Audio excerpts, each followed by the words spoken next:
Hello and welcome to another drive-in double feature. I'm Ryan. I'm Nathan. And this is the podcast where we talk about two movies every Tuesday and Thursday. But today we're going to be talking about 1961's Mothra. And that is directed by Ishiro Honda, the man himself. My most watched director. You love him on Letterboxd. The Mm-hmm. people in the Toho movies are your most watched actors now. Yeah, it's a full because they all return.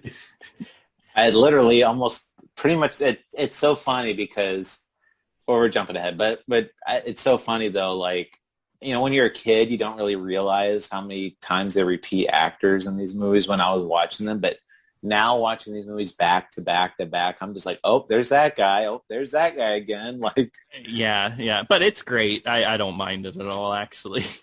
this movie is a little different. So this is right after Rodan came out, and Toho was more kind of feeling like they hadn't really tapped into their female audience that well, and they're really kind of wanting a more feminine touch, going a little more fantasy related for their movies, and while still having like a big monster movie in here. And they decided to go with Mothra, and how Mothra was created, which is this really wild story, which would be way too long to explain, but I can definitely see what they meant, though. I mean, I could definitely see like the direction they were going with this one. Yeah, this one felt to me like a Disney movie for a good chunk of the movie. And reading about it later, that's what they were kind of going for, like the Disney movies of the era, because there's a lot of like fantastical elements. It's a much more like fantastical movie. That's like the perfect words for it. And Ryan, I really liked Mothra. I really enjoyed this one. It's a fun movie. It is so. It really does. I mean, it's funny you said Disney movie because I was thinking the exact same thing. I'm like, this feels like a Disney movie, like because it's got a really evil character, like cartoonishly evil, but it's nothing like too scary or anything like that. It's just got enough whimsy to it, and it's like one of those where you feel like you could take the family to go see it, and they'd all have a good time. Yeah, I think everybody would have a good time with it. And also another thing is if it was in America when you took the family to see it, the English version, it's pretty good too. Like we watched both versions for this movie, and I'm sure we'll get into the differences later, but they're pretty similar from when I watched them. Yeah, there's little differences. So I watched this movie 3 times because I had to watch it with the audio commentary, and it did explain what was cut out from the movie. Oh, cool. And it's actually the commentary is done by Steve Reifel, and he did the Godzilla Raids Again audio commentary that I was referencing for that one. So I'll be referencing that commentary for this movie as well. Nice. No, and I always love getting that info from you. The Godzilla King over there, or I should say Kaiju King. Yeah, because once again, Mothra is not Godzilla. It's its own thing. No, and like I said, like this movie, they really wanted a monster for it, and it was this really like bizarre story that they had told where it was actually serialized in a magazine at first, like leading up to this movie, and it was this real crazy story. Like the gods came down, and like I'm going to be paraphrasing a lot, that it like ripped off a piece of its flesh, and it became 2 caterpillars, and then like the 2 caterpillars laid eggs, and it was these 4 little fairy looking things. But in the movie, that became 2, and you can see they simplified it a lot for this movie. Oh yeah, it is like what you just explained is not really like what's going on here. It's like super easy palatable because I mean what it is, like they save some people and then they go to an island and then they discover, like, it doesn't even have anything really to do with Mothra for a while. It's more about like just trying to figure out what's on this radioactive island. You get to introduce to our villain, played by Jerry Ito, which is an amazing name. Loved him in this role. He is playing the perfect over-the-top villain. He's great in this movie. Some facts about him is that him and his family lived in America during World War II. And, like during World War II, they were taking Japanese Americans and trying to put them in internment camps because they thought they were spies for Japan. So Jerry Ito's dad, who was a famous ballet dancer from Japan, actually had to evacuate and go back to Japan. He didn't see his dad for almost 20 years Oh, until wow. until they reunited. And Jerry Ito became like an actor for Japanese productions. And it's funny, after this movie came out, his mom like went to go see the movie and she said, "Oh, Jerry, I love seeing you on the big screen, but why did you have to be such a mean character?" Yeah, and that seems to be his thing. Like in Japanese movies, he plays villains. I don't know why. I mean, maybe because he just played it so well. I loved it too because he's supposed to be so it's weird. It's like a fake country in this movie. It feels like a mix between like the Soviet Union and America. Is that what they're like going for with it?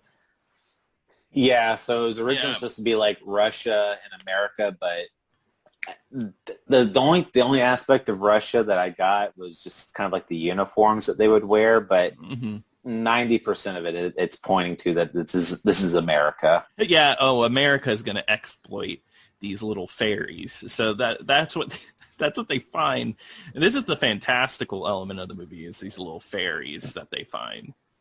Yeah, there was these two little 30 centimeter girls in the movie, and they're actually played by a twin singing group from Japan called the Peanuts. I love it. That's cute. Yeah. And that's pretty much like their claim to fame, is that they were a famous like pop duo in the 50s and 60s, but then like they actually did Godzilla movies, but where Mothra was the main character, so they will appear again in other movies. Nice. I'm all for that because I really like their song. Their song, Mothra. Yeah, the great stuff. Yeah, that's probably the thing that this movie is most remembered for, is Hmm. the song, other than Mothra, of course. Yeah. The, but yeah, this movie, I really love the tone that they told for this one. It's not explicitly sci-fi type of thing. It's more fantasy, and that's a very specific reason why that was, because normally for their movies they would hire a sci-fi writer or like somebody that specializes in sci-fi, and they actually went in the opposite direction. They hired a guy that was known for dramas, Oh, really? Okay, cool.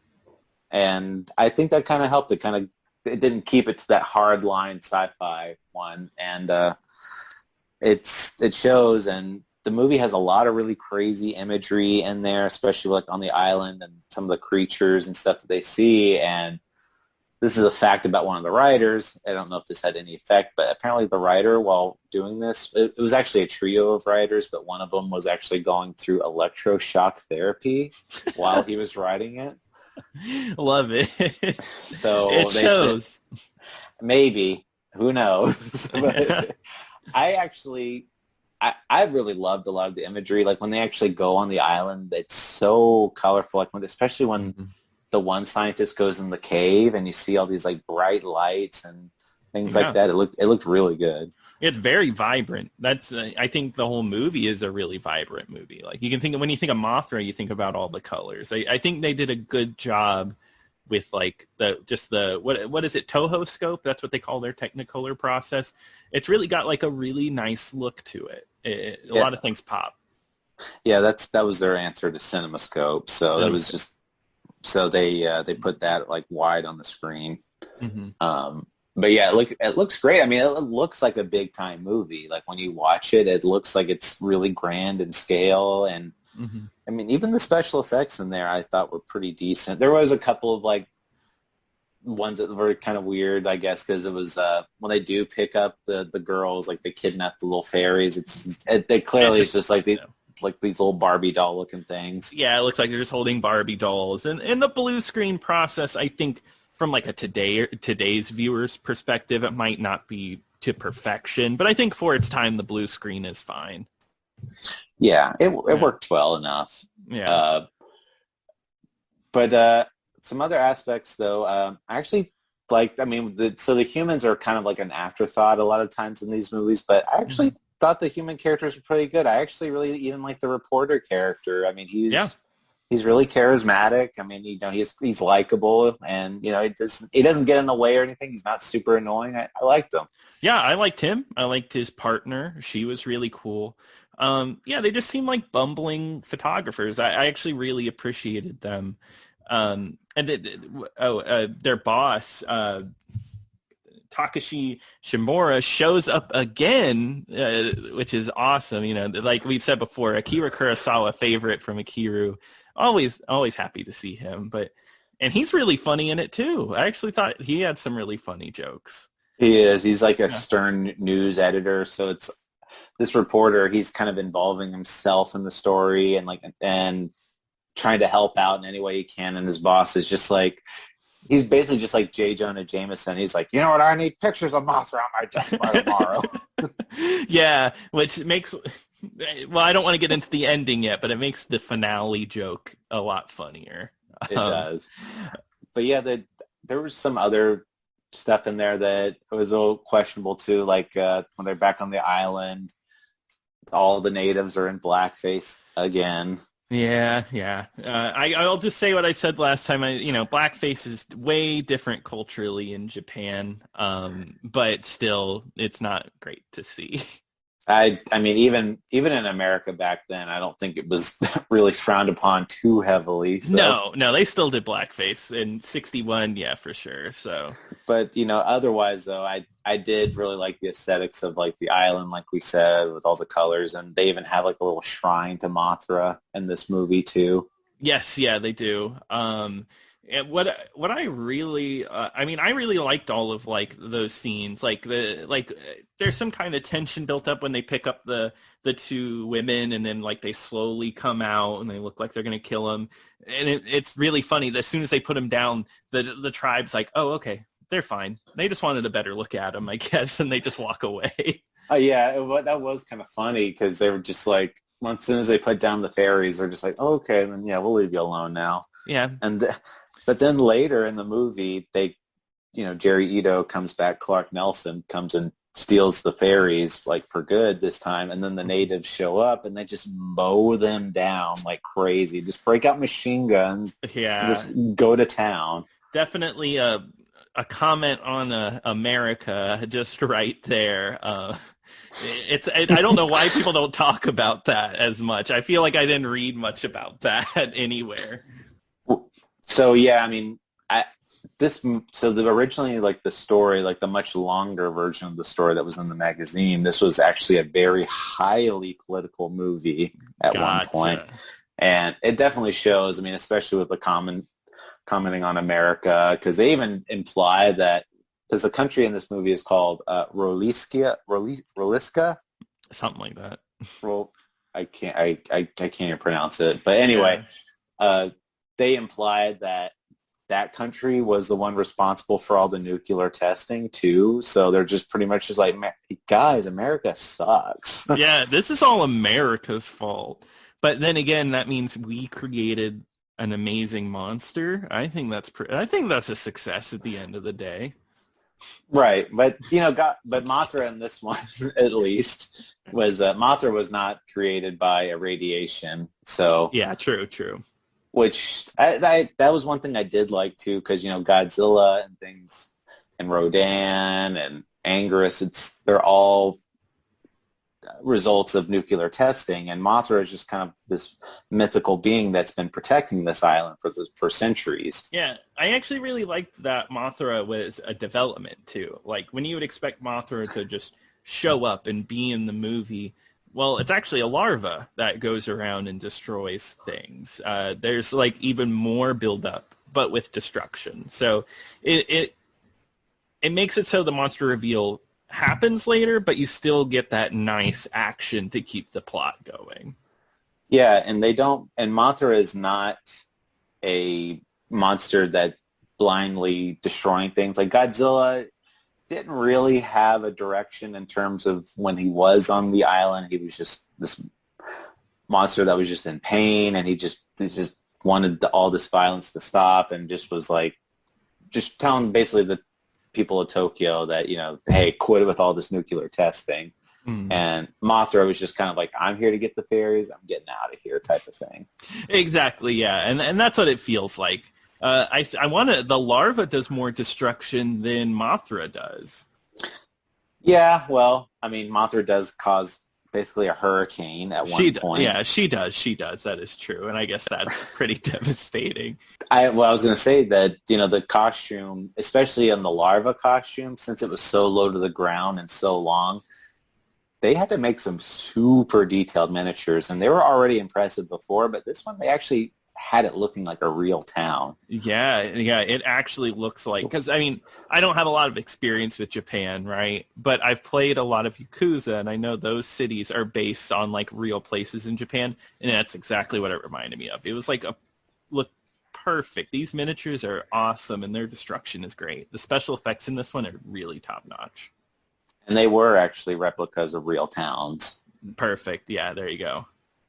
Right. So they put a ton of work in this movie, no exceptions. There's the one scene where like a dam bursts, and it's funny because the main character has to save a baby that's like left on the dam.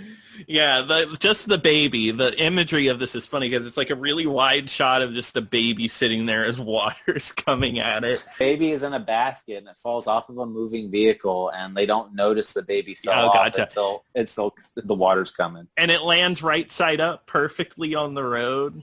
Perfectly unharmed, yes. Okay, good. And our main hero does run in and save that beautiful baby. And the very last second, too. Yes, yeah. Just add a little tension in the movie. But they built a replica dam. They actually got like these, I think they said they had to use 4,000 gallons of water for that scene to make it look like a real dam bursting. Really? That's crazy, actually. Yeah. Yeah. They replicate the I forget the name of the monument, the Tokyo Tower. Yes. Yeah, the Tokyo Tower. They recreate that, and I think that looks really good. Yeah, they actually built, which there are some scaling issues because you can see like how big the larva costume is, but then like when it's compared to the Tokyo Tower, there's some slight size differentiating, but it still looks good. And this was kind of Toho's. This was them replicating the famous scene of King Kong climbing the Empire State Building. So this was kind of like an homage to that sort of scene. Oh, that's cool. I like that. And I actually did like it too when Mothra fell off of the tower and just like hit like this big loud thud on the ground. Yeah, because it's like a big fat larva. It makes sense. Yeah, and when that scene goes on for a bit because she like shoots her string everywhere, all over the tower, and that lasts for a little bit. It kind of adds some suspense because that's the Tokyo Tower is where she cocoons up so she could become Mothra. Yeah, but that was a really cool looking scene. They try to kill the cocoon. They shoot these atomic rays, like a ray gun at it, and it doesn't kill her.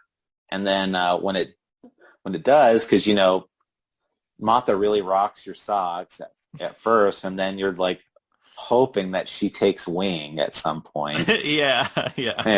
And then she finally does. Yeah. And it's glorious. Oh yeah, Mothra is an awesome looking monster. Just like she stands out because of the colors she has. She looks really nice, and just I can't imagine the work that goes into making Mothra work, like to flap the wings and everything. It's probably intense. So I think what they said is that the Mothra monster was actually a lot easier to control than the larva. The larva, it required 8 people to control. God.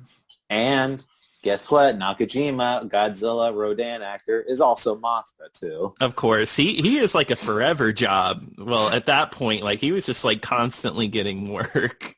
Yeah, I mean, if you see a monster in a Toho movie, 99% chance it's going to be him. Yeah, for sure. You know what was interesting is at the same time we had like an espionage movie where there's a little boy as part of the news group. They like he goes through a whole quest to steal the 2 twins to bring them to Mothra, because there's this whole weird subplot because America, of course, or whatever fake country it is exploits them and makes them perform shows to people. And yeah, it's super interesting. And the bodyguards that are protecting them beat this kid up. They beat up the kid. But they bound and gag a little kid and just beat the crap out of him. Yeah. Because the whole thing is like, of course, our main people think it's wrong that they're exploiting these two women, and they want to bring them back to Mothra. Well, because, yeah, the women even, the little fairies even say that Mothra is coming, and, you know, you guys need to get ready for that. And so they're begging, like, please send these fairies back home. And and even the fake country was like, oh, well, that's his property. We're going to stand by him. They were willing to protect this one guy just because he kidnapped these women from an island. Yeah, but he eventually gets what's coming to him whenever he goes back to his people. Yeah, so Mothra does come back to Roliskia or whatever. It comes back and starts wreaking havoc there. And it does look exactly like America. It looks like San Francisco. Yeah. I got like a New York vibe off of it, but San Francisco makes sense. I guess it would be New York because they do call it New Kirk. So they literally call it New Kirk City. Okay, it's like New Dog City. Right, exactly. And the bridge in there too, I guess it's supposed to be the Brooklyn Bridge, but it kind of looked like the Golden Gate, but I guess it wasn't red, so I guess it was the Brooklyn. But anyway, it would look like a major American city. So yeah, which I find interesting that Mothra was like, all right, I'm steering clear of Japan. We're hopping out of here. We're gonna attack New Kirk City. I'm heading over there. But I guess that's where the fairies were, so it makes sense. But I did like it though. So normally these movies kind of end on like a little bit of a downer or just kind of like this real pessimistic type of ending where they just kind of like, oh, if only we didn't do all these nuclear tests. But once they do give back the fairies to Mothra, Mothra kind of flies back, and that's the end of the movie. Everyone's happy. Yeah, I think that's what I really appreciated about it is like this movie really played up the fact that the monster wasn't really a villain. Like more than the other ones, it was like, okay, well, Mothra just really wanted her people back and wanted to leave. And I think that's good. I think it was nice to end on a positive note. The only thing I wish would have happened in this movie is that the main villain is that he would have encountered Mothra, or Mothra would have kind of given him his comeuppance instead. But he has like a pretty violent death because he ends up murdering a police officer, and then he just gets gunned down in the middle of the street. Yeah, what a weird scene because I guess it's still really played up, but he's like in the car. And then he imagines the people outside of the car as the tribes people. And he hops out with his gun. He looks like crazed. Like he's just going to mow down people himself. Because like it doesn't show him going insane at any point in the movie. That it comes out of left field. Right. Yeah. But it's a good scene, and it was a good scene, and he was a great villain. And it is somewhat satisfying. Like I said, I just wish he would have encountered a Mothra because he doesn't actually see Mothra at any point. No, he doesn't because he kind of runs away. Right. But no, Jerry Ito is really good as this villain. He was definitely the part I remembered the most in this movie. Well, other than Mothra, maybe the most memorable human, I should say. Yeah, and unfortunately, he didn't have a great career after this. Unfortunately, his career ended up getting cut short in the 70s after suffering a pretty massive stroke. And that sucks. And he basically he couldn't speak for years, and then eventually he did gain his speech back, but then he died in the early 2010s. So had a long-ish life, but didn't have a very long career. That's sad. That's really sad because he definitely could have been like really cool in like action type movies in Japan. So I guess I'll get into some behind the scenes stuff. So like I said, they cast Frankie Sakai, who was the reporter character, the main dude, He was mainly a comedic actor, and it does show, he has very expressive body movements and things like that. So that wasn't really surprising to me. But Hmm. one thing that's funny is that he actually has a connection to one of our other movies where he was in a movie called Shogun with Richard Chamberlain Oh from, yeah, that's like a TV movie, right? yeah, it was like a mini series that was also, but that was shortened to like a movie length. Oh, cool, cool. So he's in that movie as well. Supposedly when he was messing with like, because there's one scene where gets a mouse like caught in his suit and he's like wiggling it out. Apparently like the mouse like bit him really hard and like he was bleeding a lot. Oh my God. Oh, because I thought it was like fake. I thought he was just like kind of reaching around like, oh, the rat's in me. I mean, I don't think like on his body. I think when he was like actually handling it with his Gotcha. hands. Okay. I was about to say. But, but yeah, he was in this movie. He ended up having he had a really long career. I mean, it spanned a long time. The Peanuts, like I said, they were in this movie. They actually brought name recognition to this movie because, like I said, like they were really popular in the 50s, and this was like a reason like people like went to see this movie is to go see the Peanuts like on the big screen. Interesting. Isn't that why the original guy who did the score for the other Godzilla movies didn't return? Because he didn't want to make a song for the Peanuts. He didn't think he could do it. That was kind of like the undergoing thing because I will say I wasn't too big a fan of the movie of the score that was in here. It's not as Yeah. iconic. It's fine. It's fine. It's not bad, but it's not iconic like the Godzilla ones. Yeah, nothing really stands out. The Mothra song does, of course, but everything else doesn't really. Yeah, and speaking of the Mothra song, the song was originally written into Japanese, and they actually translated it into Indonesian, so for the singing part. Oh, And okay. you want to know how they did that? They How? they randomly showed up to Tokyo University and found a random Indonesian foreign exchange student to translate a song for a movie. That's awesome. They were literally like, oh, we got to find an Indonesian real fast here. I guess so, yeah. That's cool. But yeah, they sung that. That was kind of like their claim to fame, like I said, and they kind of stopped appearing in movies in the 70s, and they both ended up having really long lives. Yeah, good So, for them. um, other main ones, the main scientist character, Chujo, um, he was deeply associated with Mothra, and in fact, so much so, which I don't know how long it's going to be if we ever do cover this one, but in the 2000s movie Tokyo SOS Godzilla, Mothra is in that movie, and he actually returns and reprises his role from this movie. Oh, that's awesome. I Yeah. like that. I hopefully we get there. That'd be exciting. Yeah, it'll be a little while, but I just wanted to mention that. Yeah.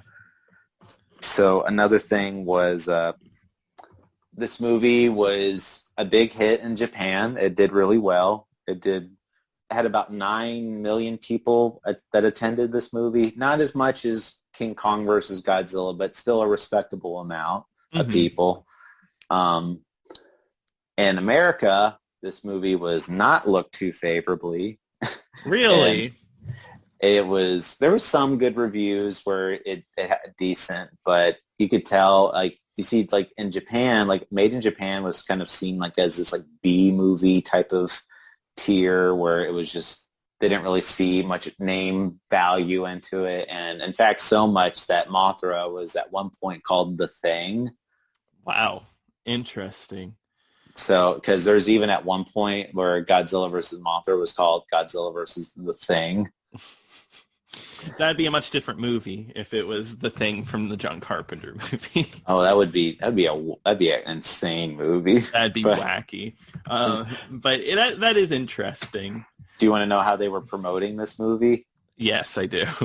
So this movie was on a double bill with Three Stooges in orbit, like the late Stooges. I was going to movie. say, yeah, like that's 60 Stooges. They were, yeah. 60 Stooges by then. Three Stooges have already died at this point. So there was like the two surviving members, and like their third curly. But anyway, Yeah. So I do have a question about the English version. Do you know anything about the voice actors in the English version? I only know about one. Okay. To me, I'll do some research, but a lot of it sounded like white people doing impressions of Asian people. There was, and they Yeah. even said like, so around this time was around the same time that Breakfast with Tiffany's was out. So they kind of had like this super racial caricature of how Japanese people are, like the Mickey Rooney impression. Like, because even at one point, like in the English one, the guy goes like, so, like, and just very, very Asian dialect, but it was a bunch of white people, it sounded like. So, in fact, one of them was actually the voice actor from the original Speed Racer. Oh, cool. And this one. So, just to show you where they're kind of pulling from their resources. Yeah, from like very early anime dubs. Actually, like one way they actually got white people into their movie, because if you notice, like in Japan and like in the foreign country scene, there's a ton of white people in that scene. Yes, yeah. And there's actually a fair amount of white people speaking in Japanese in this movie as well. I was surprised by that. And in the commentary, they actually interviewed one of the extras from Mothra, and who was actually a journalist at the time. And it was really wild how they would do this. He said he was out walking one day. So he was this white guy walking around the street, and like somebody came up to him and just like, hey, are you busy right now? And they're just like, no. He's like, oh, I just need you for the day. We'll pay you. Don't worry. And then he just comes over there, and they needed a random white guy. And wow. They would pull from everywhere. Like there was several, like there was like a group of just white people that they had, like a theater group that they would just like pull from, and sometimes not even professional actors. They would just get like white businessmen that were staying in Japan at the time, and they're just like, do you want to be in the movie? Like, yeah, and then of course, yeah, I'll be in your movie. That's so awesome. There's just like these group of because even the journalist, he was just like, yeah, I was in a couple of like Japanese movies. Sometimes I got to speak in it. That's pretty cool. Yeah, I mean, that's interesting. They didn't have like a set like, okay, well, yeah, we got a few white actors in studio. They were just like picking up people on the street. Yeah, that's cool. But it is kind of funny that that's just how they did things back then. But, having that scene with all those American-looking people in this movie was actually really intentional, because Columbia had bought the rights to this movie to be distributed, and they actually asked for a scene where it had a more international feel to it. So that's why the ending of this movie takes place in this fictional country. Gotcha. That makes sense. Yeah. Yeah, because they seem to be really tied together, because didn't it come out like right after like it came out in Japan? It was less than a year, so it was 1961 and then early 1962 that it came out in America. Yeah, so it seemed like they were tied together. And I mean, like, of course, there's issues with the transfer. Well, actually, I was going to ask, what are some big things? Is there anything like huge that they cut out for the English version? No, well, so there was a lot of religious aspects there in the Japanese one with crosses and crucifixes, and how there's a real deep grain of religion put into like Mothra, and like how Mothra is summoned, and they cut out a lot of that. There's a lot of like where like one of the native women is doing like a little seductive type of dance type of thing that's cut down. Just a lot of like real minor stuff, and honestly I don't really think it was nothing too dramatic where it just changed the movie too bad. I don't feel like. Yeah, when I watched it, it felt like the same movie. Like I knew some stuff was cut in, like, some of the dialogue was different, but watching both of them, I thought they both worked pretty much the same way. Yeah, and like I said, there's a lot of Christianity elements into Mothra. So Mothra is very Christian. Don't let anyone tell you any different. But there's a lot of elements in there that they just took out just to make it, I guess, to have a more worldly appeal or whatever. So they wanted to cut that out. So, but to promote this movie, like I said, they actually the Columbia would give out press books to the theaters, because that's how they used to do it back in the day. Yeah, they would give theaters these books and give them ideas on how to promote these movies. So here's 3 ideas that are some of the most outrageous things I've heard where Okay. So one was they told the theater to have weapons on display in their lobby, like guns and like machine guns, like all these types of different weaponry just in their lobby sitting there, and have a big sign that say, "These weapons couldn't stop Mothra." What the hell? Just weapons on display in your local theater? That's weird. Yeah, I just, I mean, can you imagine just like live guns just like sitting like in a case or whatever? Like, yeah. You see these guns? They couldn't stop them. And that's so silly because like they don't even like that. I wouldn't even say like them fighting. I mean, they do fight against Mothra, but it's not like that big of a deal for most of the movie. Another one is have 2 scantily clad valley girls go to the business district and schoolyards with signs saying Mothra is the most fantastic love story ever told. At the schoolyard? Yeah, they get kids interested in Mothra. Yeah, it's a love story, kids. You'll enjoy this one. That's weird. Hire 2 valley girls? Like what? That's what they said. I hope some theaters did this. I love that.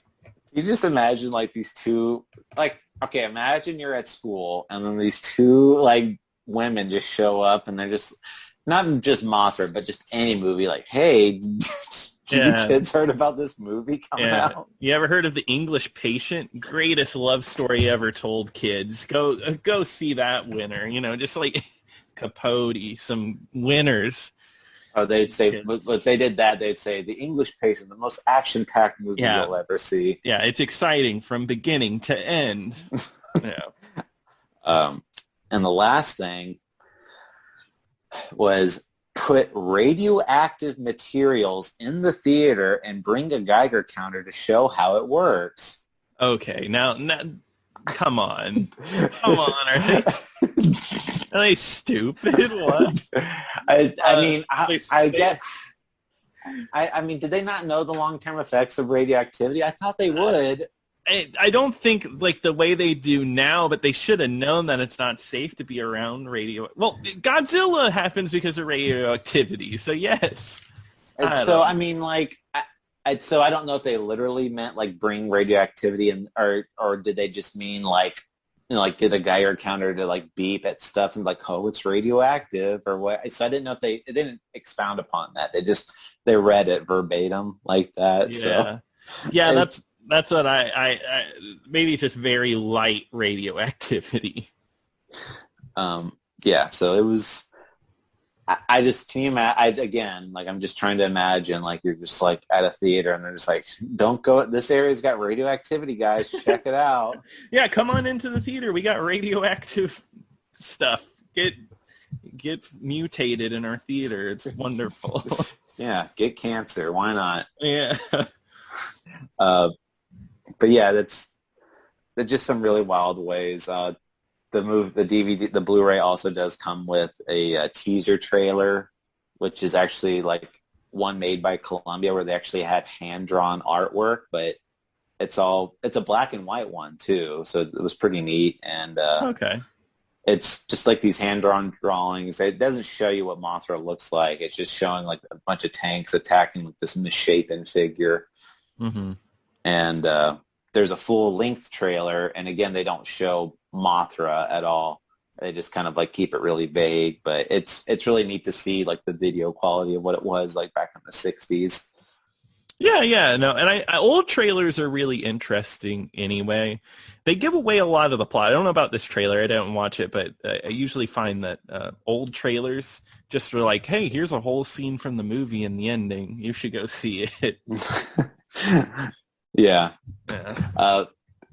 But like I said, it was a success. Did really well in Japan. Did decent in America. Decent enough to where, Mothra did have some name recognition in America. Not a ton as Godzilla, but this Mhm. movie was so successful. This is the movie that originally, because Godzilla, like we said, was on ice at this point, quite literally, Yeah. after Raids Again, and Toho was really unsure if they were going to bring back Godzilla or not. And Yeah. once they made this movie, they was kind of like, okay, yeah, people still like these movies. And then Hmm. when they needed a foe, I guess they would rather King Kong fight Godzilla instead of Mothra. Yeah. Yeah, I guess so. And and then I'm so excited to check out Mothra versus Godzilla. I think that's going to be fun. Yeah, it's Yeah. a lot of more of the same. Mothra has a lot of the same character designs, Hmm. but we'll definitely be getting into that. Some really last minute facts that I do want to throw in at the end is Hmm. uh, one thing I didn't mention on last one from the cleanup was King Kong's roar. Didn't Oh mention yeah. that. Yeah. King Kong was done by a mixture of a walrus and a lion. Hey, that's pretty cool. After I heard that, I was like, yeah, okay, I can Yeah. kind of hear that. They could have gotten a gorilla, but that's fine. I wanted that more like primal type of yell, I believe. I So, guess it makes sense. Yeah. and then Mothra has her own little roar. It's just this real high pitched type of squeal type of thing, Yeah, she does. Yeah. and that is Angus's roar, sped up really fast. Okay, cool. I didn't realize that. Yeah, so it's Yeah. little things like that, and I believe also too a couple of times it does use Rodan's roar, but again, it's sped up like at a much higher pitch. Because she's a female, right? Yeah. Bugs do make that noise. They do? Yeah, I hear it all the Okay. time. Oh, yeah, yeah. I can't get any sleep. Oh, yeah, I can only imagine the butterflies out back are just screeching all night long. Yeah, exactly.